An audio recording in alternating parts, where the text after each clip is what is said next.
कस्टमराय नमः कस्टमराय नमः कस्टमराय नमः ओम कस्टमराय विद्महे ओम कष्टकरी मोराय धीमहे ओम कस्टमराय अधिकारे धीमहे ओम कस्टमराय नमः। छा ये की मंत्र बे हौ चलो हमर सेत्र कोन अछि भाई दीटा नै भी देबो। ए भाई गोटे को 100 टंका तीनटा को 250 टंका।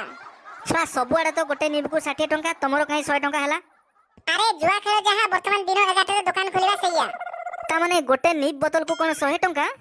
तू बेसी गजर गजर हो ना बुझल ना। वर्तमान जो मद बिकिया पई एलाव नै धरा पड़ी ना 10,000 टका पई सेटा के भरिबो तो बाप भरिबो ना कोन। तमे तो आसीबो ओ जगह रे बसी देकी 60 टका रे नीबटा पी देकी पळेबो तापरे आमे जो 10,000 टका फाइन देमु सेटा के पिठे पड़िबो। ता माने तमे सेटा फाइन देलो बोली मद संगे जोड़िबो। मु कोन मो घर धान बिकी के फाइन देबी आ सेही फाइन पैसाटा एही माध्यम रे ही आदाय हबो 60 टका 100 टका 100 टका 150 टका 200 टका 200 टका 250 टका एही माध्यम रे हेबोलो। ए भाई तुमको धर्म सहीबनी रे एते मात्रा रे लुटुचो बे मदडा को धर्ममत जिनिसडा नबे कोन सेटा तो पीले देह पई हानिकारक आउ सेटा कोन धर्ममत जिनिसडा ना कोन। तमे जेतले मद पीकी बाइक चलाउतो सेतले फाइन दउतो 10,000 टका सेठी आ अन्याय होनी। मु 60 टका जगह रे 100 टका नउची से फूल चिपुची मु टिके चिपुची म लुटा लुटा नहे बुझिला ना। भाई मु मयूरभंज बटे जाइथिली सेठी नीबटा 60 टंका कलाहांडी बटे मध्ये मु जाइथिली सेठी नीबटा 60 टंका आउ हमर रहिला कलापाणी बटे से जंगल एरिया आडे जाइथिली मध्ये सेठी मध्ये नीबटा 60 टंका। तमर एडा को जागा की नीबटा आडी पूरा 100 टंका। एटा भाई गोटे अलगा जागा ए जागार ना होची मेंढा मुंडी मारो मांडुकागड़ अधीनस्थ हमर ए जागा नाटा होची गेरस्तपुर एठी नीबी गुटा को 100 टंका रहिबो। अच्छा तमे जो फाइन कथा कहउचो दिन 12टा पर दुकान खोलिबो काहे की फाइन देबो काहे की। मो पाटीटा खराब होछ सब बुझल ना मुंडो टीण को देलुनी सेतेबळू तो बापर तो सळा मु खाइ छियो सेति पई तते सब कथा मु कहि बेटी बसी जियो सळा नीब गुटे पई एते कथा मते कोन पचार जुबे ना तोर तो ए दुकान रे शासनटा चलिबो आ तो कहिबा इच्छा रे आ नीबटा 100 टंका दियोटा 500 टंका तमर तो सळा मेंढा मुंडी माळ मांडुकागड़ गेरस्तपुर मद दुकान आ जदी तू कथाडा जानिया पई चाहूछु तू टिके सुनु। जेतेबेले कोरोना महामारी आसिला सेतेबेले तो सरकार लॉकडाउन शटडाउन सब कर देला किंतु एटिकार भितरी कथाडा से किछि बुझी पारला नै।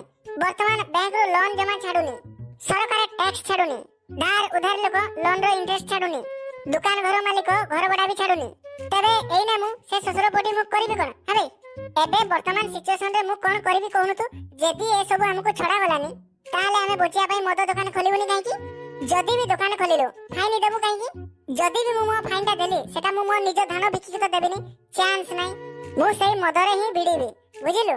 हमर ओटा गेरस्तपुर गां रे ए प्रकार ढांचा चलीची सेति पई तमे फाइन टंकाटा मदरे भिडी कि नेउचो आ ना एते बेले केने कथाटा तो बुझिलु सेति पई अनुष्ठान तरफ अनेक अनेक धन्यवाद।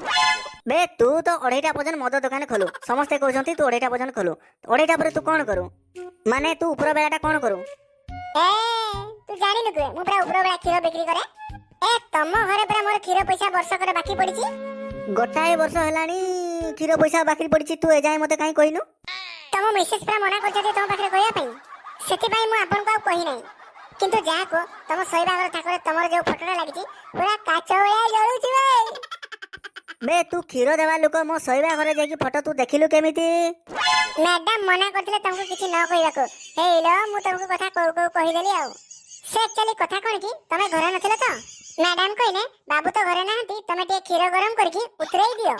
विश्वास करिवनी भाई मैडम को खीर बहुत ठंडा थिला मु ताको बहुत मेहनत करी फेणे खीर को गरम कली तापरे तो खीर फुलिला आ खीर एमिति फुलिला बा खीर फुला देखि कि मो देह हाथ गुडा सब कोन कोन हे जाउ थाई मो लुंगी आपे आपे उठु थाई बाबू मु किछि जानि पारो थाई बाबू मैडम को खीर की फुला फुलिला आउ तापरे कोन हैला बे ये कोन प्रवचन सुनला बेले मैडम को खीर फुला सुनुची जदी एते तमरो सुनिया पई एते इंटरेस्ट ताले सुनो तमे तो घरे नथिला एपटे मैडम को खीर गरम होई फुलु थाई मोर सेतले निजर कोन कोन होतै मु निजे भी जानि पारनो थाई जेते बेले मैडम को खीर फुली उतरिला मोर कोन हे गेला के जानि मते भारी हलिया लागिला तापरे बाबू मु तम घर सेटु पळै आसिली सेदिनर सेई खीर फुला अनुभूति मने पडिले मो देह पूरा रोमांचित हो जाउची बाबू सत कहूची मु।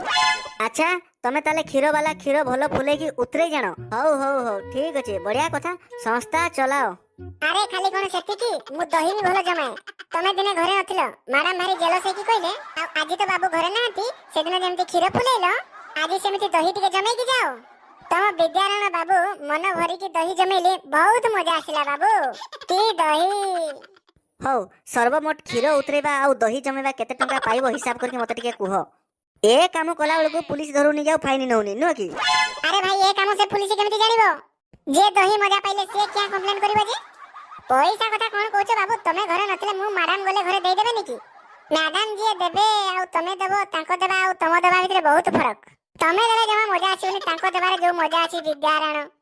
ଆଉ ତୋର ଯିବା ଦରକାର ନାହିଁ, ତୋର କ୍ଷୀର ଫୁଲେଇବା ଆଉ ଦହି ଜମେଇବା ବି ଦରକାର ନାହିଁ।